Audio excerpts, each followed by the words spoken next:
next presenter, again, is another presenter who has done several of our symposia for us, Bill Schneck from Washington State Patrol. So you're going from Ray's body parts to Bill Schneck's puke. I don't know, nice intro. Case studies in the identification of food microtraces derived from vomit and gastric contents. Enjoy your breakfast. Thank you, Dave, for that warm introduction.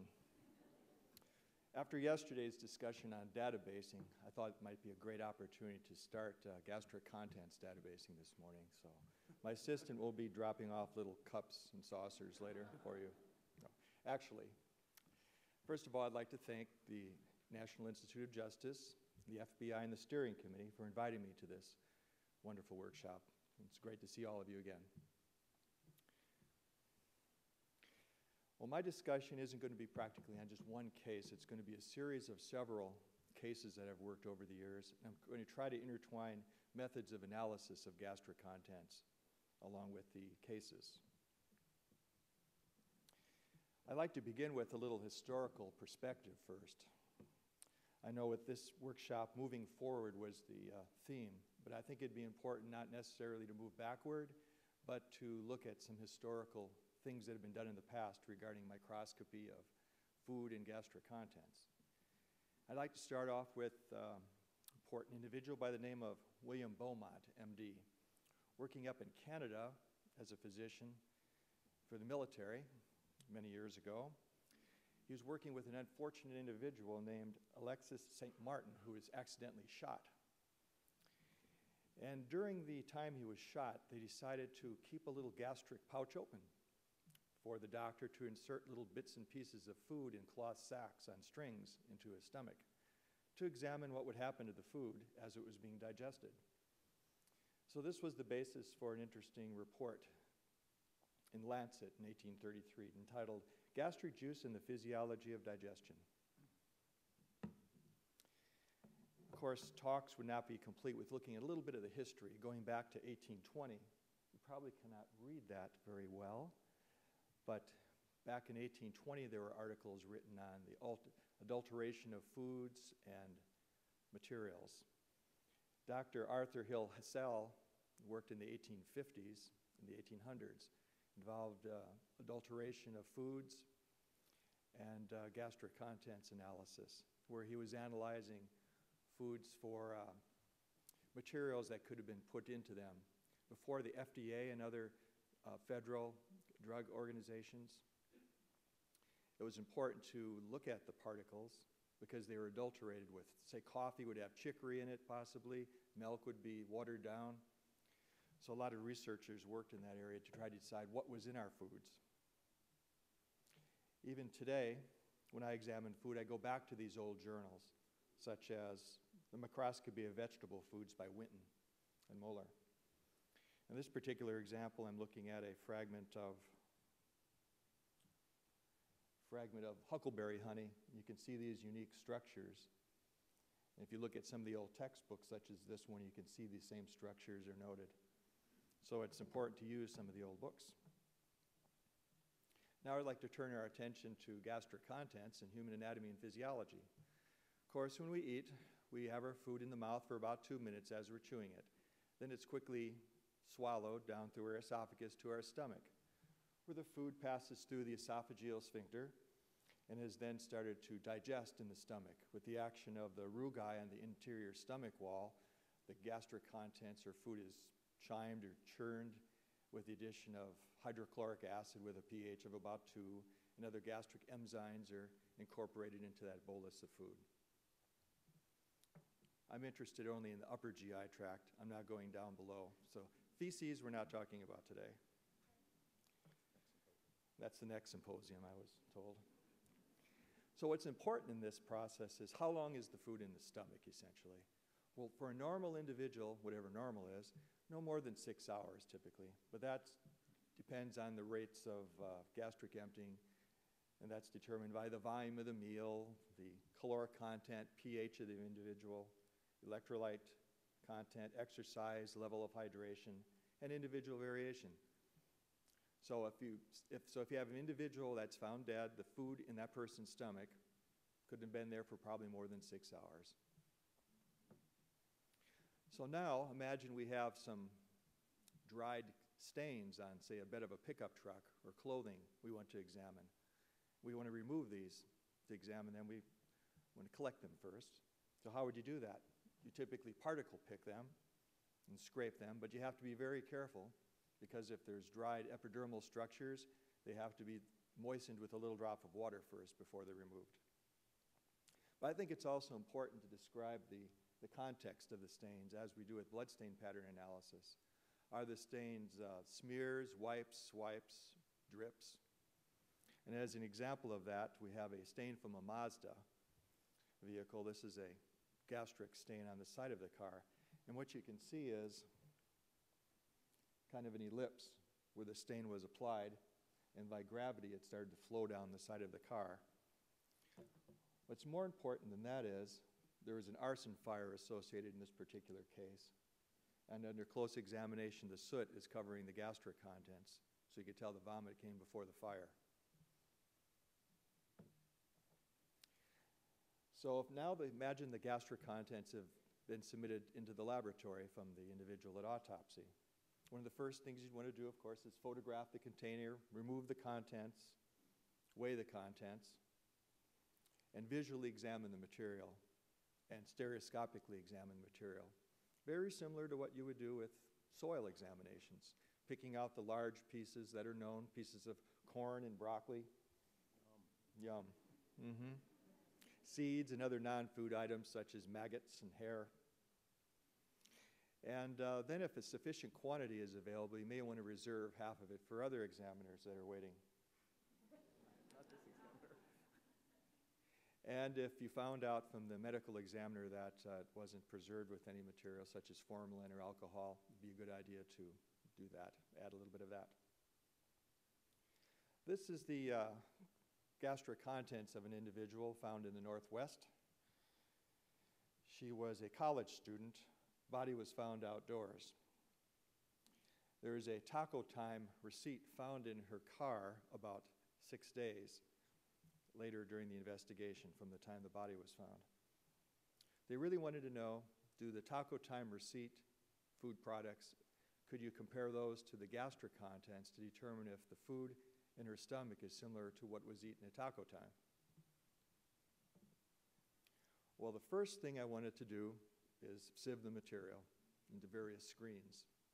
Of course, the larger chunks would be in the first screen, and the smaller particles would filter toward the bottom, examining all the little particles that you can find and try to identify the materials in each screen.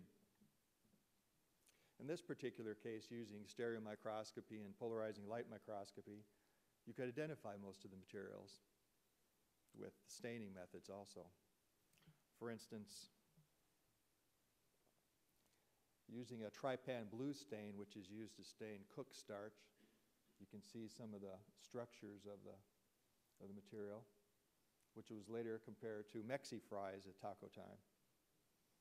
Also, other particles of food, such as these seeds, were consistent with the yellow bell pepper, and some of the epidermal tissue from yellow bell pepper were found. What I also wanted to do is go to the store, or go to the taco time, and for the I think the receipt was for $4.64. So I tried to determine through, at the store, what could I purchase for $4.64, and all the different permutations of that. Well, I came back to the lab with basically everything they cooked there. Well, looking through the gastric contents, there's no skeletal muscle, so it was a non-meat food product.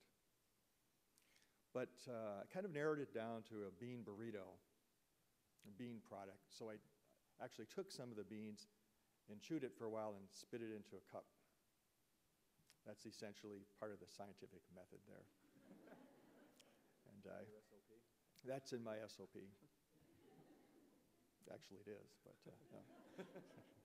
So then I compared the gastric contents to the chewed bean burrito for similarities. And as you can see in these images, the gastric contents form these cotyledons, or bean cotyledons, these structures which hold the starch grains.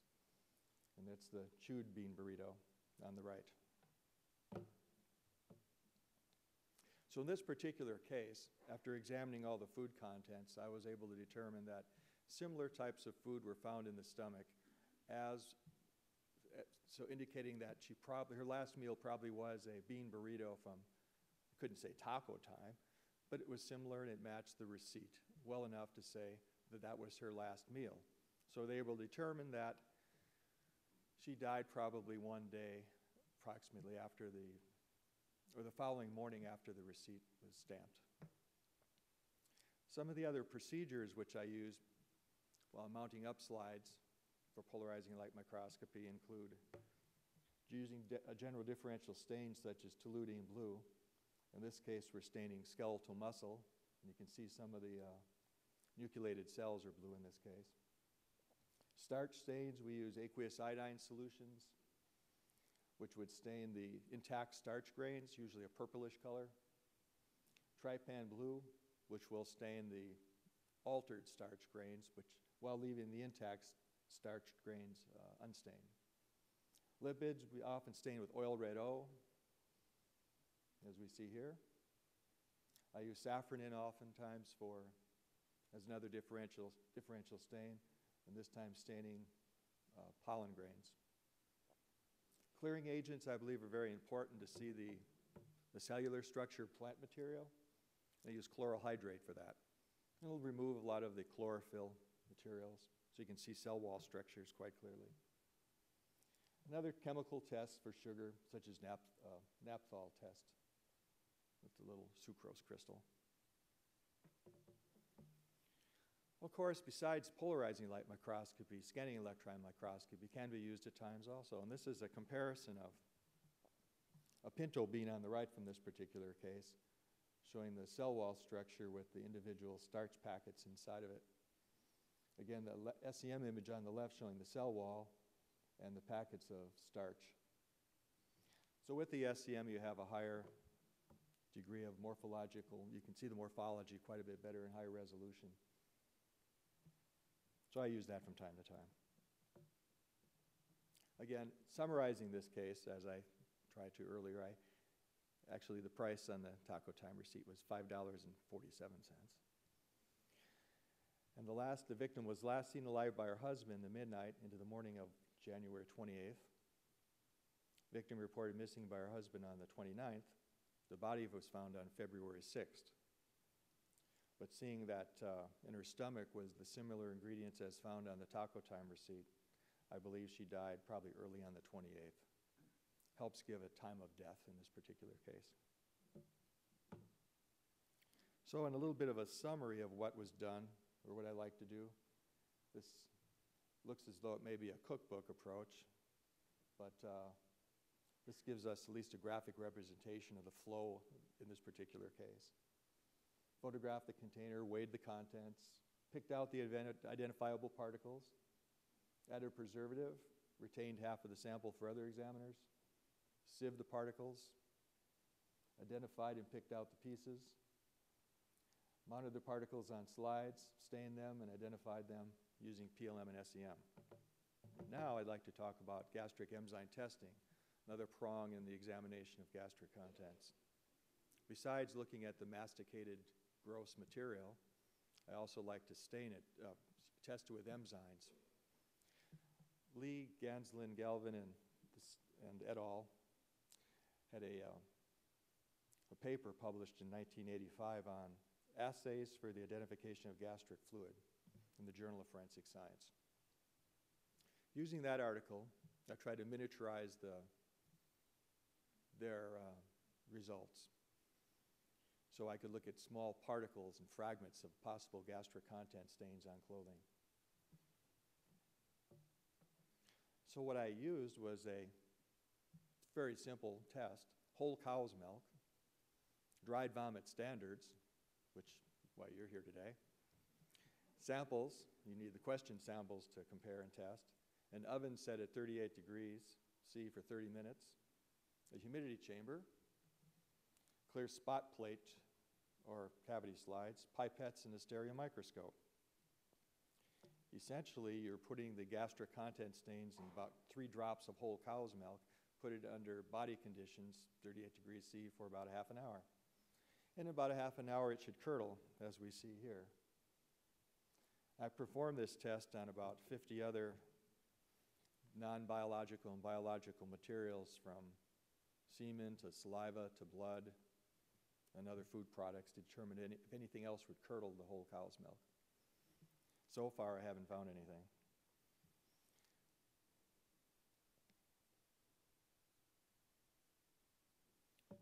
Give you an idea of the scale of the test, that's a dollar bill, of course. In the eye of the George Washington, you can see a little vomit, or gastric contents there. Very small amount. And it does curdle in the presence of the whole cow's milk.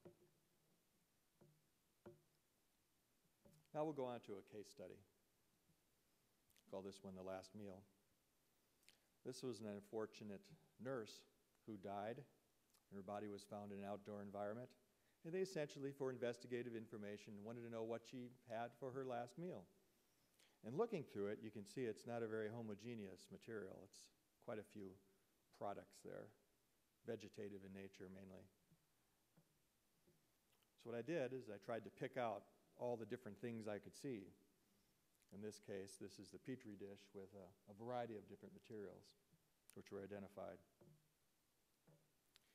I would say probably 95% of the material is botanical in nature. And after much examination of these materials using microscopy, you can see some of the products in this particular slide.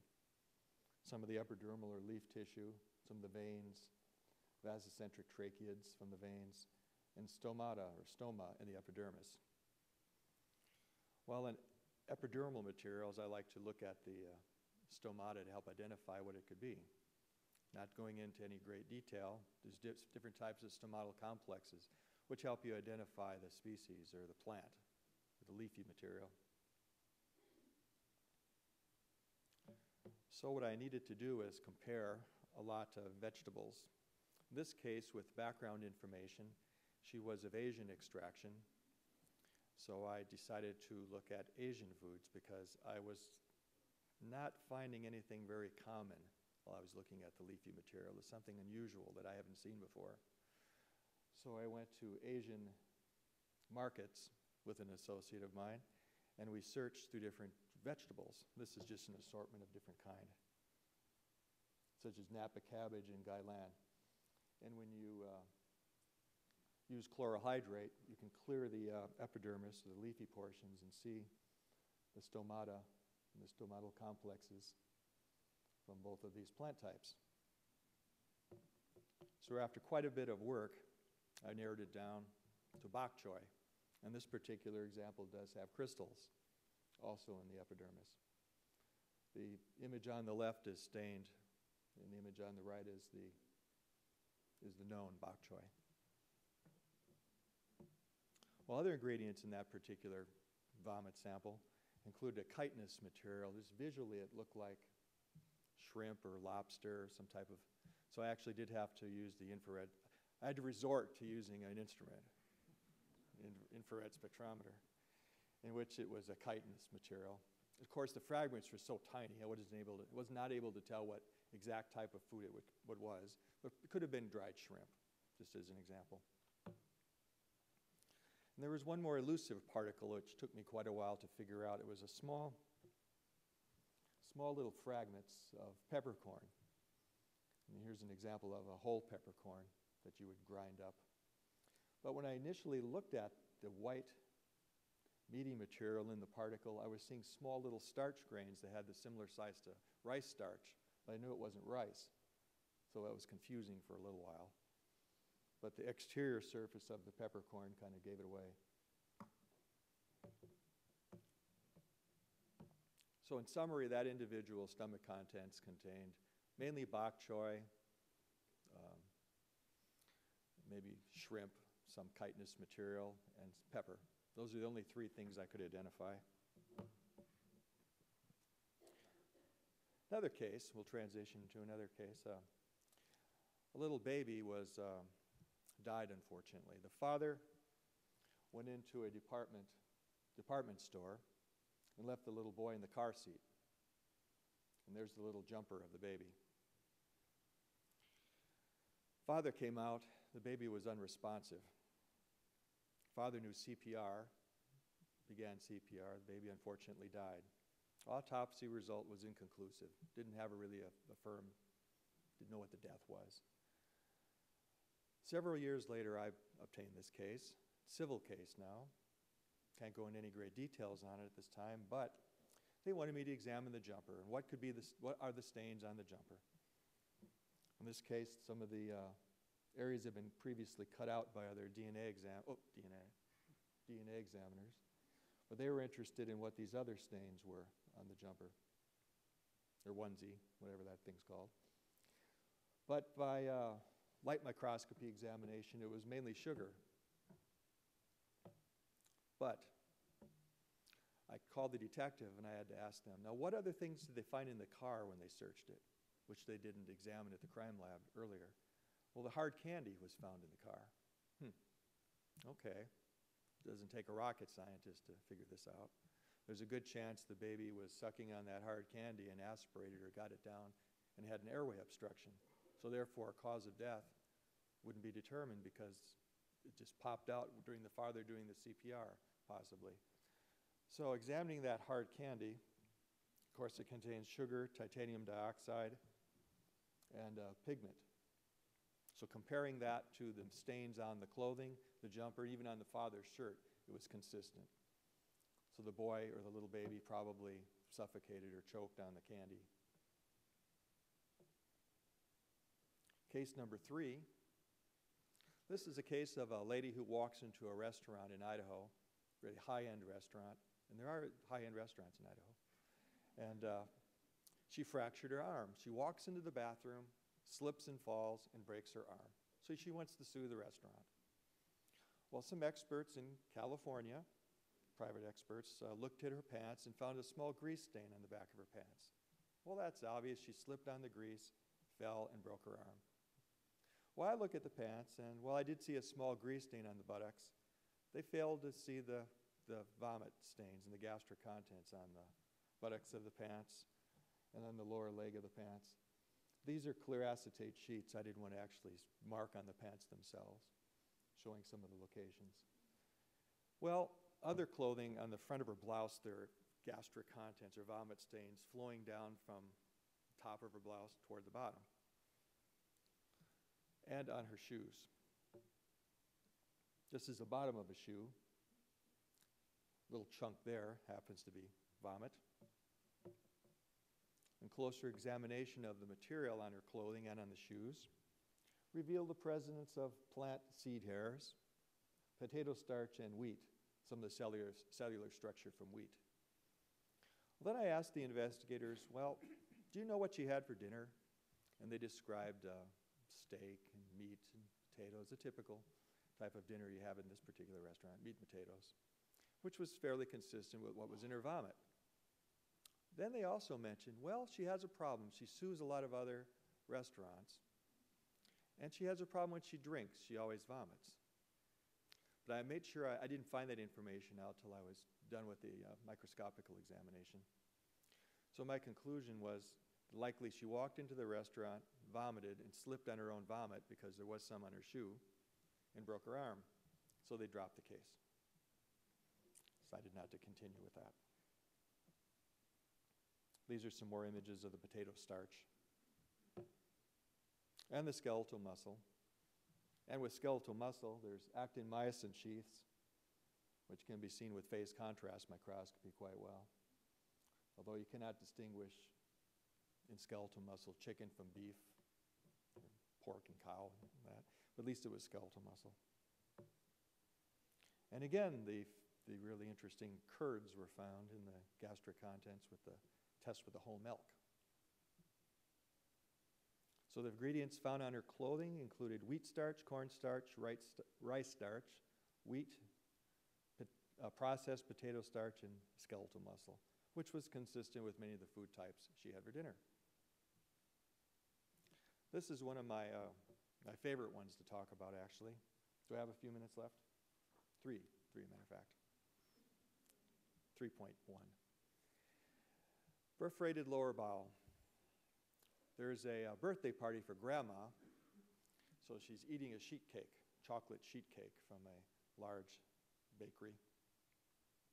During that time, a lot of the other individuals at the party are spitting out little pieces of food. Of course, none of them were saved.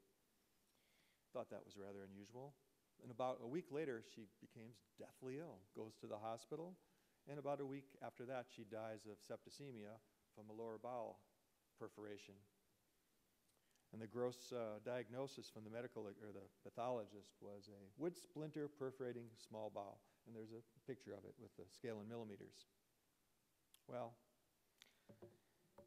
what they wanted me to do is to look at the remaining portions of the sheet cake because they saved it. So I have a sheet cake with a dinosaur on it. And they want me to look for any wood splinters I could find in the sheet cake. Okay, I can do that. Doesn't sound very complicated. But you're going to do that at the attorney's office, filmed like I am today, with people from the Confectionery Sugar Association and about 10 attorneys that weren't smiling, staring at me, with an apron on, and I'm trying to dissect a sheet cake, making it as very scientific as I can, cordoning off little areas, and not trying to be funny, digging through a sheet cake. Well, I didn't find any wood. I thought I was done. Oh, no, you're not done. You're going to want to take that sheet cake home. By the way, here's the sheet cake with Barney. Well, I'm not sure if that's Barney. Barney's purple, isn't he? This is blue. There's his eye, a little fin. Well, you're going to want to take that sheet cake home, Mr. Schneck, and see if you can find any microscopic wood particles in it. Okay. So then I went to my laboratory where I used some very sophisticated instrumentation, which we'll soon see, where I sieved the sheet cake. There's some of my laboratory instrumentation. Minonet, ISO, Minonet, spoons, paint buckets, sieve, and Gatorade pitcher of some sort. So sieving through the sheet cake, found no wood. Finally, at the end of this story, I asked them, could I just look at the wood splinter, please? Could we at least do something scientific? Can I identify what wood species it is at least? I don't know if that'll help, but can I do that? Sure, Mr. Schneck, go ahead. So I have this small little wood splinter, and I'm getting ready to cross-section it, and I hear a high squeaky pitch sound. Oh, this is not wood at all. It's actually a piece of bone. So this is a little section of the bone. And I sent this bone fragment, or photographs of it, to Bonnie Yates. Is Bonnie in the audience today? Do you remember this? Yeah, okay. It was a long time ago. And she said, well, that due to the skeletal structure of the bone, it's probably a bird bone. Bird bone, let's see. Let's call the case agent back up.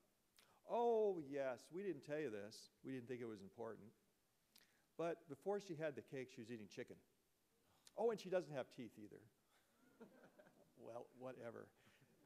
So she probably ate a piece of chicken and a little splinter of chicken bone instead of it just got lodged in her GI tract and perforated and became septic and died of a chicken bone.